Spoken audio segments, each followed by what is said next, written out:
The Pirates have a Cubs series. Here's another thing too. There's only one more home series remaining against the Marlins at the very end. So every other game is away. So the Pirates will be playing in Wrigley Field starting tomorrow on Tuesday. Today is the off day. Um, you know, we jokingly crunched numbers behind the scenes on Friday night. Like, could the Pirates make like the wild card? And if so, they have to win out. Clearly, that's done. But part of it was like the fun part. Here there's like you have the Cubs, you have the Reds.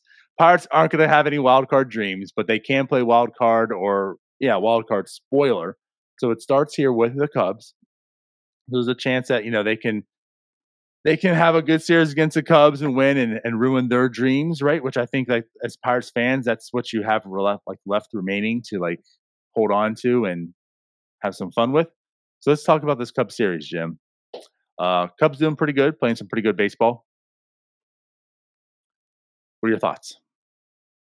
Well, they've lost 5 in a row, actually, so they're not playing good baseball. Okay, so recently they're not playing good baseball. Yes, let's go there. That's pretty important. But no, I think if you're the Pirates right now, I said your postseason aspirations are over. You're still technically in the hunt. You're not mathematically eliminated, but you're 8 games out of a playoff spot with not a lot of games remaining and quite a few teams ahead of you. Like it's not happening likely. But yeah, you play all the teams that are ahead of you that are competing for a spot here. And the Cubs are going to be the first one. They're 78 and 72. They're currently tied for the last wild card spot with the Marlins.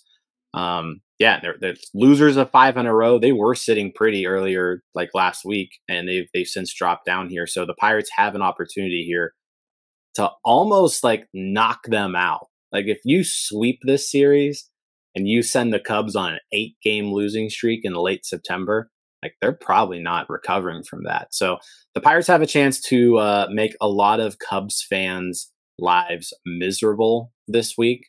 So yeah, it's a nice opportunity. And they haven't played well versus the Cubs this season. The Cubs have pretty much had their will against the Pirates. I want to say they're like 10-2, 9-1. Their Cubs are 9-1 against the Pirates this year. So the Pirates have aided the Cubs in their quest for a playoff spot up to this point. But let's see if they can recover and kind of deliver a blow to them, because that would be fun to just kind of knock them out of contention here. Yeah, it would. That's what you have to hang on to. So at least let's make the last few weeks kind of enjoyable, and I think there's many Pirates fans, right, that would find joy in that. I mean, especially we know what the Cubs did to the Pirates. We remember Jake Arrieta. Any way we can get back at them, this is an opportunity. Excuse me. So, so 3-game set.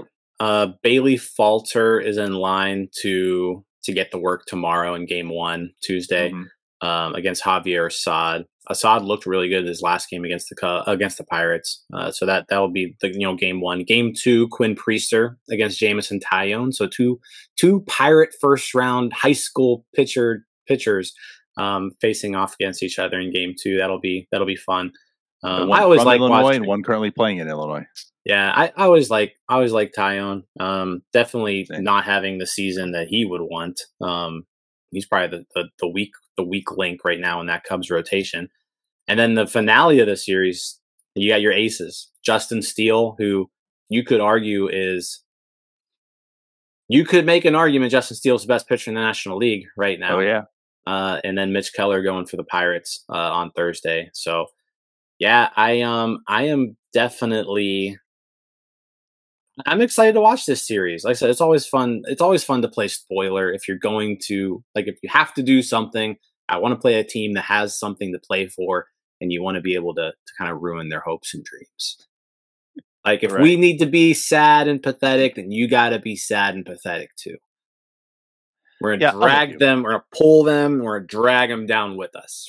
Misery loves company. So let's add some seats next to us. And I think this is going to be an interesting series in that sense. The finale, right? Mitch Keller going against Justin Steele. I mean, that's hopefully going to be a really good game in that sense, something you want to watch because yeah, Justin Steele has been just dominating this year. And I was saying, like, I love to go and pull up like since the trade deadline, right? How teams have been performing since then.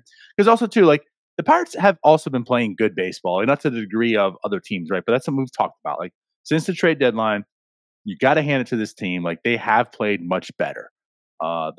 Still not a good team in that sense, right? But they've played much better baseball. I mean, look at the teams overall. The Cubs are only like slightly better, like every spot. Like they're a better hitting team, but not much better, right? Their starters are better, but not much. The relievers are better, but not much. It's not like this team is just completely outmatched by the Cubs right now. So like this could be a series, absolutely. And the high mark is it ends with the two aces going to battle it together. But as you mentioned with Justin Steele, I mean, he's has 49 pitches since All-Star, since the trade deadline, a 3.10 ERA, a solid 45 innings pitched, 2.96 ERA, and of course, Tyone, like you mentioned, not the best season, 49 innings, 4.93 ERA since the deadline. Yeah, it's they have good pitching. We know the hitters too, like Cody Bellinger still having this amazing turnaround season. Suzuki, I know he didn't have like the best season as like the rookie. A lot of people want to write him off. He's played well this season. He's played even better since the trade deadline as well. He's got a 177 weighted runs created plus since the deadline, batting 336, 386. Ian Happ just absolutely obliterates Pirates pitching as well. So he's got a 115 weighted runs created plus since the break as well. That'll probably be a 150 at the end of the series. Probably. But yeah, like this is a good team. I understand they have 5-game losing streak into it, but like it's a good team. They've been playing pretty solid baseball for the most part, like after April. And like let's also think like Stroman's in the bullpen right now too. Like that's a weapon, and he's looked good in the bullpen also, as he's mending his rehab more or less. So yeah, I don't know. It's going to be a pretty evenly matched series, I think, for the most part. I'm going to say one out of 3, though. Okay. Yeah, I think on paper you look at this and the Cubs have the better roster, right? I mean, just top to bottom, they're deeper. They've got more impact players. Cody Bellinger, like you mentioned, just having an incredible season. It's kind of crazy to see what he's done since leaving the Dodgers. Granted, he's no Brian Hayes. No Brian Hayes. You're right. Justin Steele has been just very, very impressive. And like I said, they faced them in the last game. Pete Crow Armstrong also recently called up for the Cubs, so you get to see him as well. He hasn't really hit, and I don't know if he's going to hit, but pretty good defensive outfielder. I'm going to, you know what? I'm going to say, and I've been right here quite often lately. Yeah. I'm going to say the Pirates take 2 out of 3. Pirates take 2 out of 3. They figure out a way to do it. They're playing good ball. Even that Yankees series, like you had the collapse on Friday, but that was really just Ji-Hwan Bae. Like if Ji-Hwan Bae makes that throw, then you win that game. We're talking the Pirates won 2 out of 3 against the Yankees. So yeah, they're playing good baseball. Like you mentioned, since the All-Star break, Pirates are 23-22. So they're above 500 for a prolonged period of time. Yeah, playing good ball. 2 out of 3. Let's go Bucks. Let's go Bucks. I like it. Again, I can't hate on it. It's what we talked about. Like I think these are more evenly matched than probably people think. But it's Justin Steele's so good. But Mitch Keller's pitching well as well. I mean, again, I think it comes down. It's going to be fun. It could be split and come down to that game, which makes it kind of fun. And hopefully, it's like, well, hopefully the Pirates win. But like, I can see that being like a 1-0 game. At any rate, though, yeah, I'm going to go 1 out of 3. I think probably it's true. Like the Cubs have really good defense too, especially with Crow Armstrong up now too. Like that's a very strong defensive team. Yeah, they have good defense. Probably on Wednesday, the Quinn Priester start, you'll have like the whole Priester family in attendance, and so we'll get to see maybe a that's true in-game interview from Robbie. Like, But wasn't he? What's it like watching Quinn play here at Wrigley Field? Describe this to me. Let's say, wasn't he here? Was that the 2021 season? Wasn't he at the game The one COVID time? year, 2020. He was like This sitting COVID year? on the bleachers up on the building across the street, and they like connected to him via a Zoom call. Yeah. Yeah.